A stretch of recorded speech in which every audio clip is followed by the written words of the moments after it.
This morning I'll be preaching on the second one from chapter 49, verse 1 to verse 13. Now, Paul has already revealed certain things to all of us, that the servant song ultimately is represented by Jesus. Jesus is the servant that was mentioned in Isaiah. So when I was looking through these 13 verses, one of the verses that keep coming back to me, and I kept asking myself, is this the main theme? Again, the main theme of this particular passage, but I just can't get it over my head. Everything seems to be quite good news, except for verse 4, where it says, I have labored in vain. I have spent my strength for nothing at all. Yet what is due me is in the Lord's hand, and my reward is with my God. I just can't get this verse out of my mind. So I thought, I might as well preach it. I might as well preach on this particular verse. So this morning I'm going to share with you what the title of the sermon is, When Work Seems Worthless. When work seems worthless. You know, we live in a world of the reveal. Have you ever watched that The Biggest Loser? Right? You want to know week after week how many kilograms have they lost. So we live in a world of the reveal. We want the before and after photographs. We want a quarterly growth report that shows the line going up and to the right. We want the likes on the post to prove that the effort was worth it. Just imagine you are trying to encourage people. You send out a lot of Instagram messages, and all you get are likes from your parents. You wouldn't want that. You want more people to respond to prove that your effort is worth it. But what happens when there is no after photo? What happens when you pour your best hours into a project in your office, but the account is lost anyway? What happens when you serve faithfully in a church ministry, praying, planning, and showing up? Planning so hard for Alpha, or planning so hard for the presence night, and then hardly anybody turns up. People are not interested, and the impact feels zero. You know, in those moments, the grind doesn't feel very glorious. It feels worthless. All the work that you do feels worthless. So in Isaiah 49, we meet the servant of the Lord. This is a prophecy of Jesus, like I've said, but it starts in a place of deep, dark discouragement. This servant has been perfectly prepared by God, yet he looks at his life and sees a zero.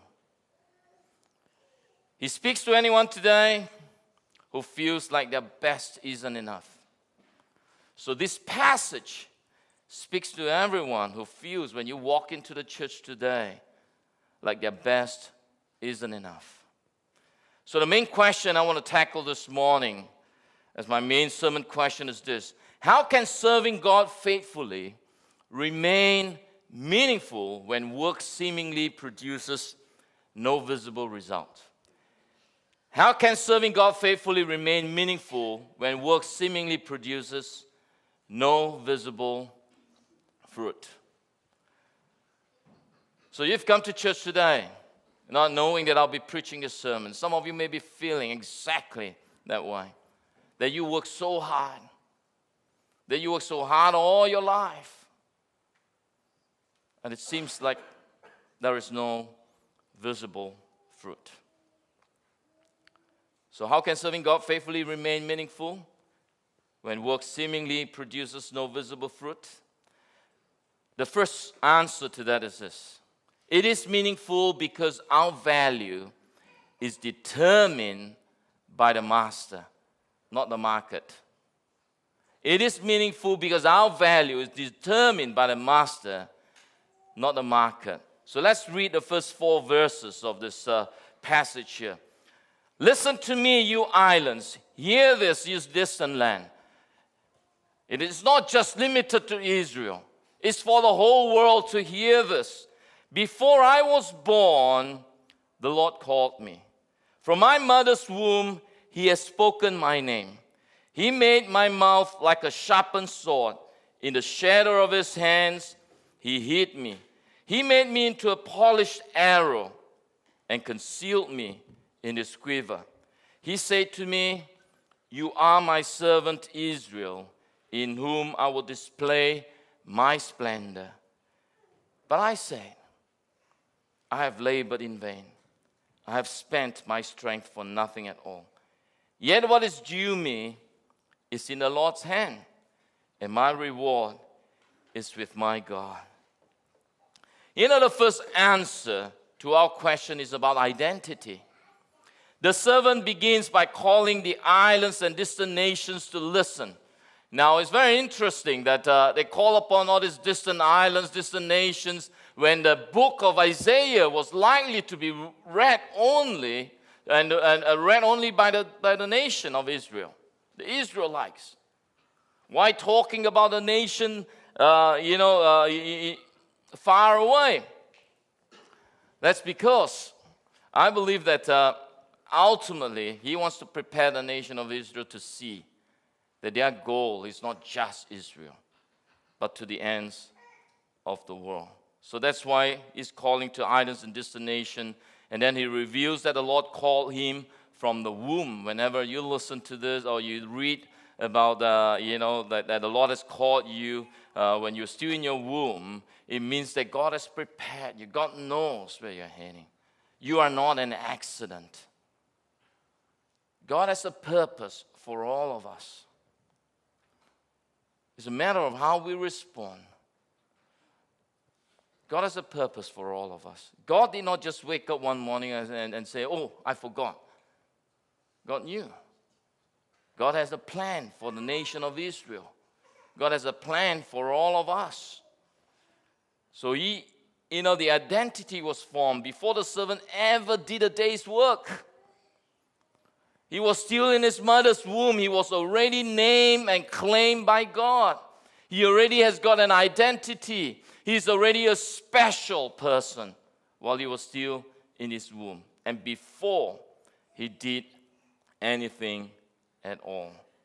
Then in verse 2, we see how God equipped him. So first of all, his identity is set by God before he does anything. And then this in verse 2, it started talks about how God equipped him. He says, he made my mouth like a sharp sword, and he made me a polished arrow. There were two things. He said, he made my mouth like a sharpened sword, and then he goes on to say, in the shadow of his hand, he hid me. What is a sharpened sword? Of course, you're talking about a weapon. Now, you use a sword when you are close to someone. That's how the weapon is deployed. You don't fight when you are 10 feet away and you like having a shadow fight. That's all you do. But when you are fighting, a sword is something that you use when you're close. And of course, here it says that it is the mouth. And God is going to help this servant and make this servant and equip him so that he can speak well. He can speak well. And yet, God will also keep him safe in the shadow of his hand. He hid him. He made me into a polished arrow. He made me into a polished arrow.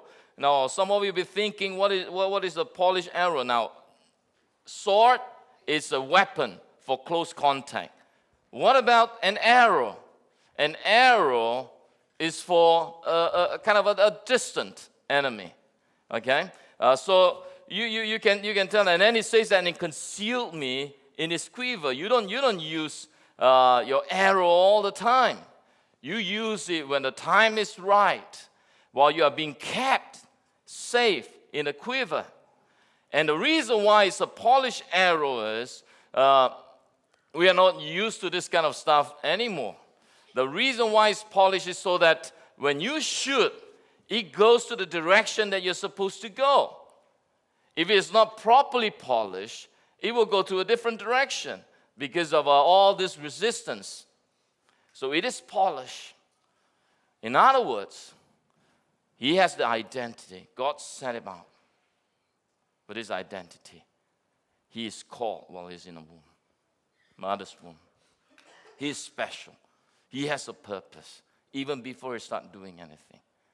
But at the same time, God also got him ready, equipped him, set him up so that he would not fail. He seems like he's all well prepared, all ready to do the work of God.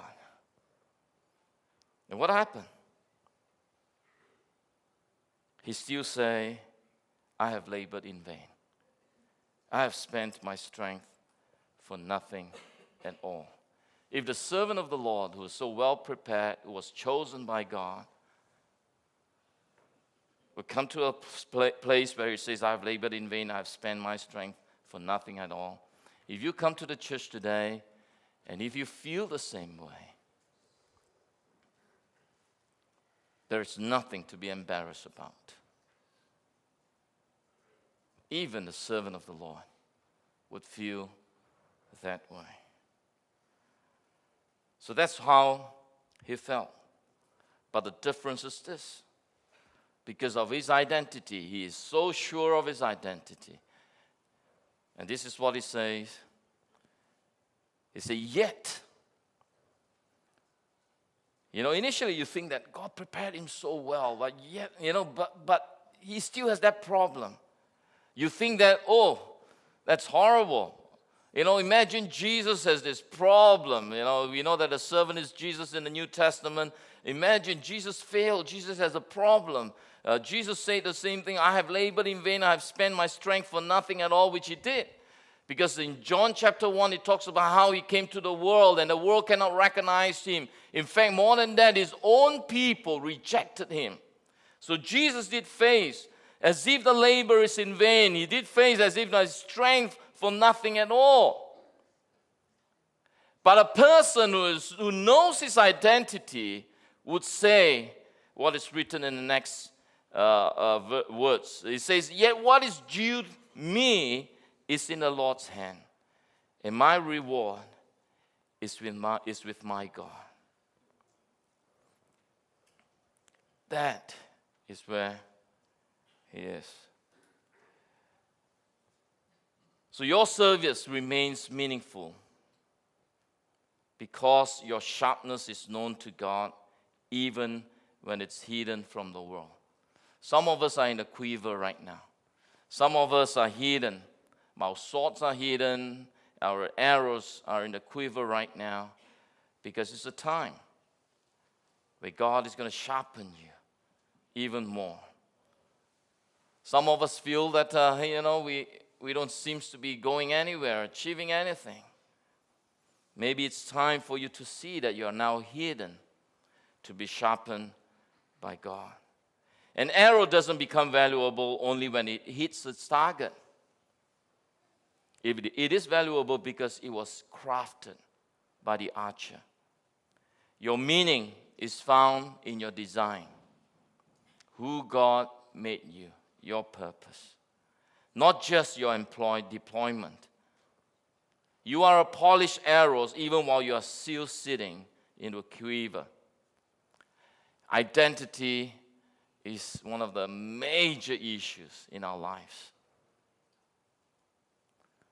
how we all wish that we are firmly placed, when we live our life, firmly placed in the identity that we are in the Lord.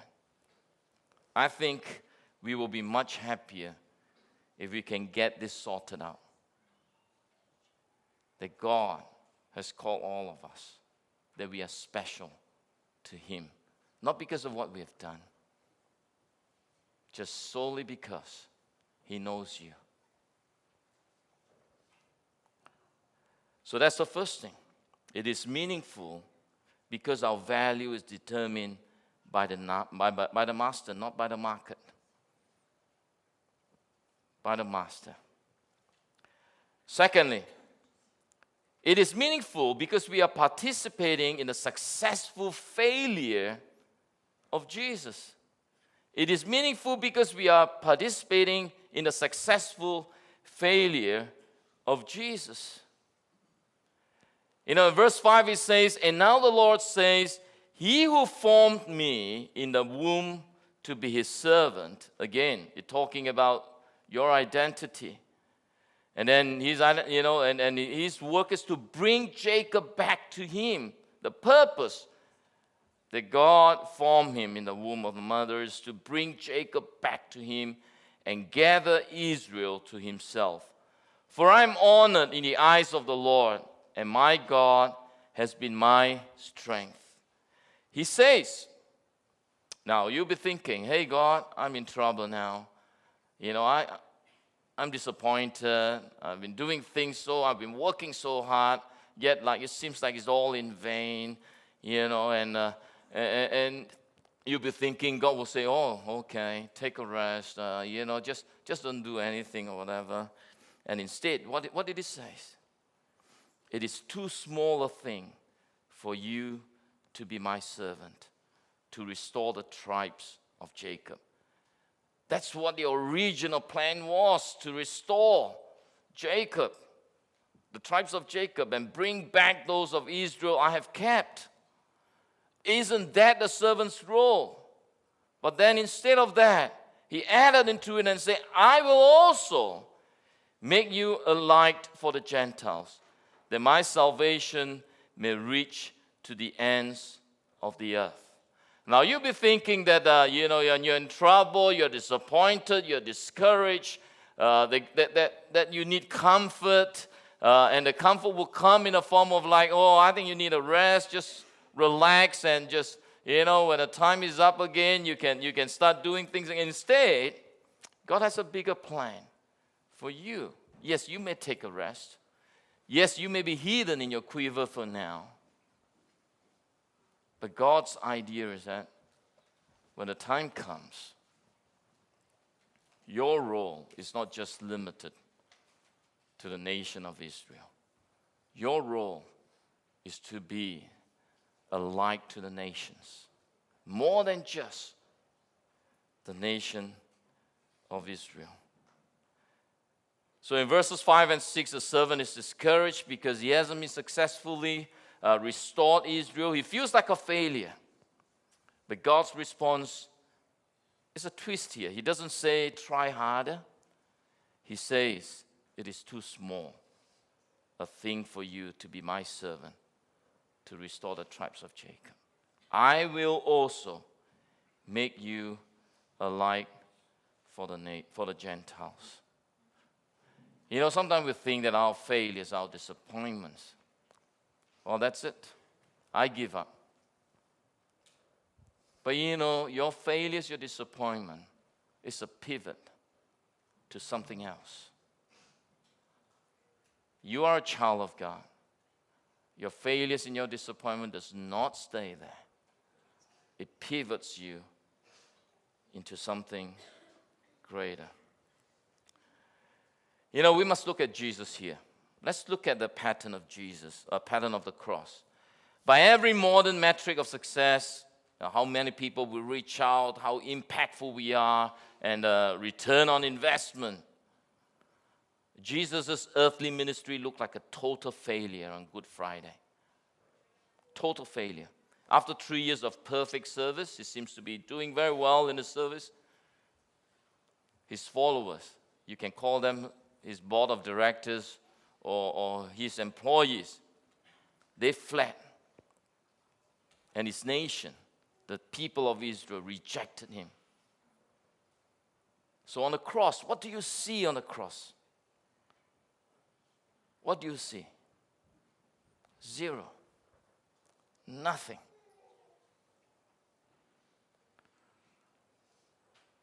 I have spent my strength. I have spent my labor. I've labored for nothing.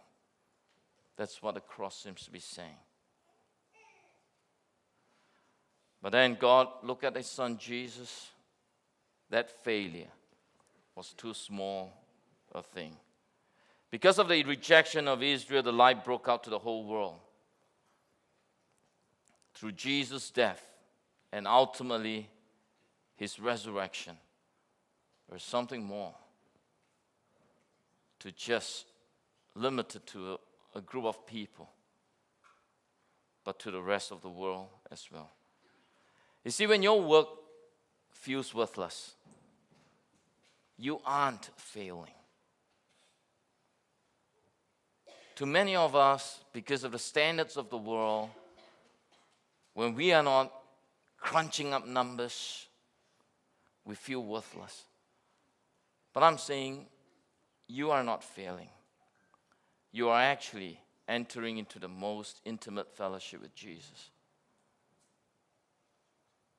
When you feel like you are worthless, you are entering into a space where you can really talk to Jesus and say, I'm nothing, but you are everything. You are actually participating in a redemptive pattern where death to our own success leads to a greater life. Remember in verse 4, meaning is preserved because your reward is in the Lord. Not the kind of numbers, not a bonus that you will get. But your reward is in the Lord. If God can take the total failure of the cross and turn it into salvation of the world, He can take your fruitless work and weave it into a mission that is bigger than the one you were aiming for. And I think the second thing is this.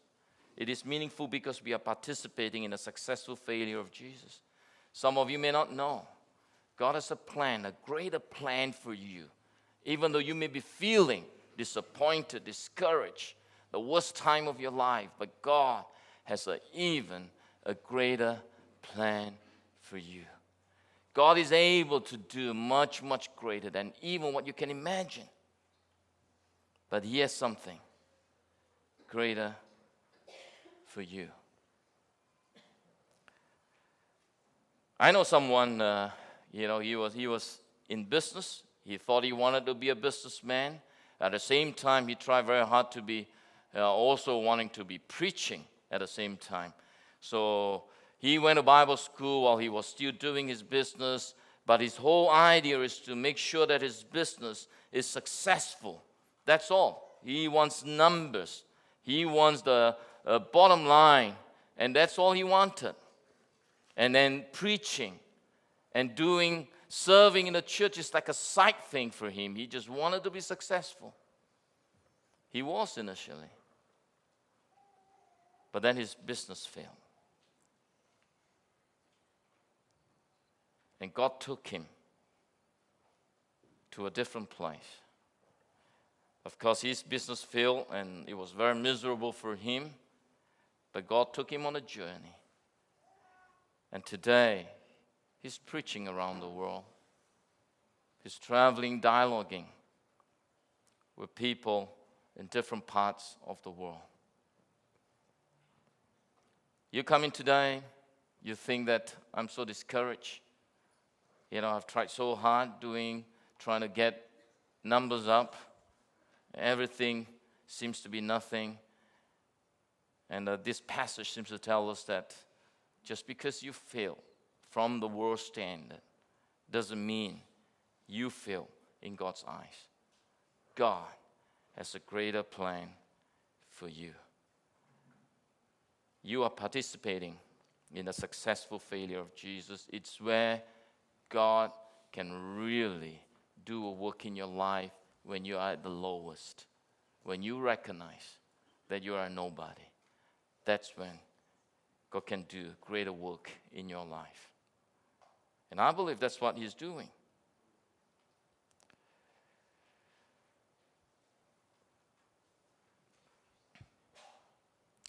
And finally,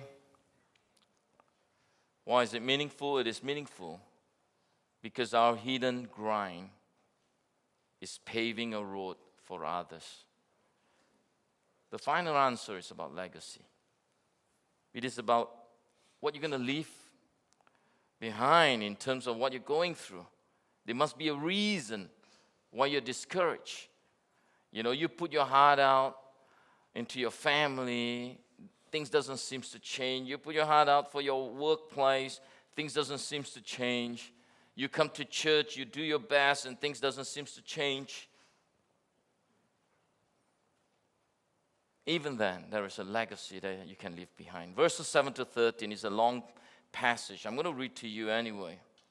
This is what the Lord says, the Redeemer and Holy One of Israel, to him who was despised and abhorred by the nation. Verse 7, after talking about, hey, God has a greater plan for you, you'll be the light to the nations. And then there seems to be a twist here that says that the servant is despised and abhorred by the nation. To the servant of rulers, kings will see you and stand up, princes will see and bow down because of the Lord who is faithful, the Holy One of Israel who has chosen you. You see, we crave for man's applause. We crave for bigger numbers. We look to what man will see or people will see as successful. But that, often we do that. And when those things doesn't happen, we feel discouraged. But here it says, yes, this servant was despised and abhorred by the nation. They don't like God's servant. And yet it says, kings will see you and stand up. Because ultimately, God will vindicate you. God will vindicate you. And God's vindication must speak louder. You must hear it louder than people's rejection. We should be looking for God's vindication. We should be looking for God's applause. We should be looking to God saying, you good and faithful servant. Yes, as a Christian, we will be despised. Yes, as a Christian, we will be persecuted.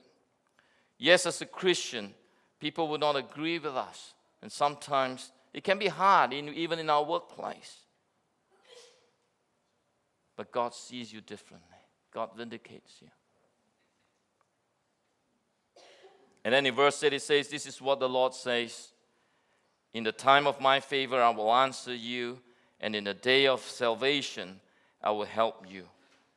In those days there is seasons where kings and the rulers will forgive certain wrong things, give amnesty or special favor to certain people. Maybe because of his birthday, maybe because of certain celebration. That is the time where salvation comes to certain people. So God's timing is already here. The New Testament says, in the time of my favor I will answer you, and in the day of salvation I will help you. I will keep you and will make you to be a covenant for the people. I will make you to be a covenant for the people. Paul talked about Jesus being the covenant, not just given the covenant. But what's our role in the context of that? We point to the one who is the covenant. To restore the land and to reassign its desolate inheritance, to say to the captives, come out, and to those in darkness, be free. To those in darkness, be free. And then they will feed beside the roads and find pastures on every barren hill. They will neither hunger nor thirst, nor will the desert heat or the sun beat down on them. He who has compassion on them will guide them and lead them beside springs of water. I will turn all my mountains into roads, and my highways will be raised up. See, they will come from afar, some from the north, some from the west, some from the region of Aswan. Just imagine that. Ultimately, you all who knows the Lord will be vindicated. You'll be vindicated. You don't need the numbers. You don't need people's applause, because ultimately, God will vindicate you. You know the word aswan, just for interest. I think there are some translation that call it sinin. Am I right? I'm not sure about your translation. They say that it's so far, it reaches, they reckon it's China. That's what I think. China in those days were very, very far away. So can you imagine that you will have a legacy that reaches beyond the shores of Australia? Now, some of you will be sitting down there, Pastor, don't talk rubbish. But I believe in that. The fact that you're contributing to Cambodia tells you something, right? You see, sometimes we think about all this huge, big thing that we want to do. Think about the small things that you have already done that reaches to the end of the world. So there is a legacy involved here. And verses 7-13 describes a total reversal. The deeply despised one sees king stand up and the princess bow down. God promises a time of favor where he will make the servant a covenant to the people to restore the land. Isn't that incredible? We know one day everything will be restored in Jesus Christ. While we may have some experiences here and there, the already and not yet, but ultimately, everything will be restored. And I'm interested in verse 11 where it says, I will turn all my mountains into roads, and my highways will be raised up. In the ancient world, mountains are big barriers. I live in a place called Croydon Hills. Most of you would know where I live. It's so far away. It's on top of a hill, right? We don't even think about that. It's on top of a hill.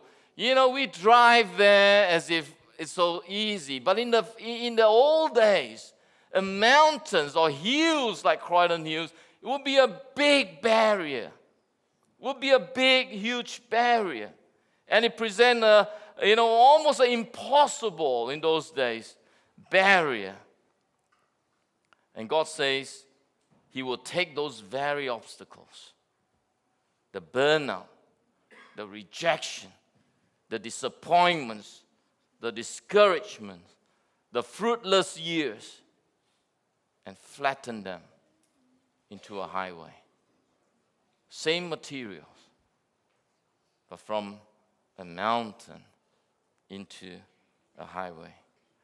Your work matters because when you stay faithful in a toxic workplace, let's say, or a thankless ministry, you are paving. Do you know that? You are paving. You are turning mountains into roads. Some of you will be saying again, don't talk rubbish, Pastor. But it is. You think when your work is nothing, God is getting you to pave. You are turning mountains into roads. You are creating a highway of grace that the next generation will walk on to find God's comfort and compassion. When you go through the hard road, the disappointment and discouragement, when you're going through it, you are also showing other people, in fact, in your office as well, how you go through some of these difficult challenges. You might not see the traffic on the road today.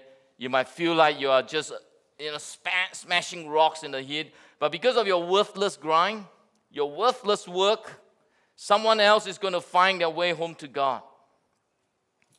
You are not just doing a job here. You are becoming a covenant. At least pointing to a covenant. You are becoming a covenant. A living bridge for other people to cross, because people see how you work through your life in difficult situations, in office where are thankless. You are working through those issues, and people can see. So you're providing some kind of legacy. when you do that. So I just want to conclude.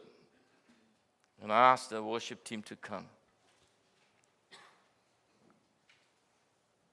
So how